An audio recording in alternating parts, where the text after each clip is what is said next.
I wanted to take you through the mechanics of Wrath and Glory. It's a really easy system to learn and very easy to play. It's going to be very familiar to you if you're a fan of Warhammer 40,000, the battle game. But I wanted to address some of the differences between the old D100 systems like Dark Heresy and Rogue Trader, and just show off what's unique about Wrath and Glory and why you should play it. So what we've got here is a wonderful Warhammer Fantasy roleplay dice tray and some D6s, which are all you need to play the game. So Wrath and Glory is played with a D6 dice pool system that's easy to pick up for newcomers and will feel very familiar to players of Warhammer 40,000. Whenever your character tries to do something and the outcome is unclear or uncertain, you just need to make a test. That's pretty much the core mechanic of the game and solves basically everything you need to know. A test uses a number of dice to resolve random factors. So it's your attributes and your skills determine the number of six-sided dice that you roll. I'll just show you as an example here of the character sheet. You can see that the attributes up here and the skills are down here. And for something like athletics, you would add together your strength and your athletics rating to get the total of 5. So the GM will usually ask you for a specific skill that they will be testing, such as Athletics S, to jump across a gap. Say you're chasing a heretic over a cathedral roof and they jump off and leap onto the roof of a nearby manufactorum. If you wanted to make that same leap, the GM might ask you to perform a athletics strength test. So all you would do was you'd grab your character sheet and take a look at the athletics strength column here. So your strength is 3 and your athletics rating is 2 for a total of 5. So all you do is you roll the 5 dice, the number that's associated with your skill.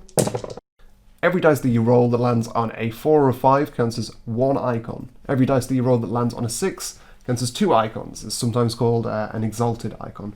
Every dice that you roll that lands on a 1, a 2 or a 3, you can just ignore. They're failures. So all you need to do is count up your total number of icons and then compare that to the difficulty number of the test that your GM gave you. If you've got equal to the difficulty number or more icons, then you've passed. And if not, then you've failed. I'm sorry. The Game Master will usually tell you the difficulty number or DN of a test. So more difficult things have a higher difficulty number. So if you were just jumping across a small gap between the two buildings, your difficulty number might be 3, which I would have passed here with my 1 icon, and another 2 icons. But if I was wanting to jump from, say, a flying aircraft and land safely on the ground, I might need to make a much higher DN test, like a 5, which I wouldn't be able to achieve with what I've rolled here. That's the basics of the game, and it's all you really need to know how to play.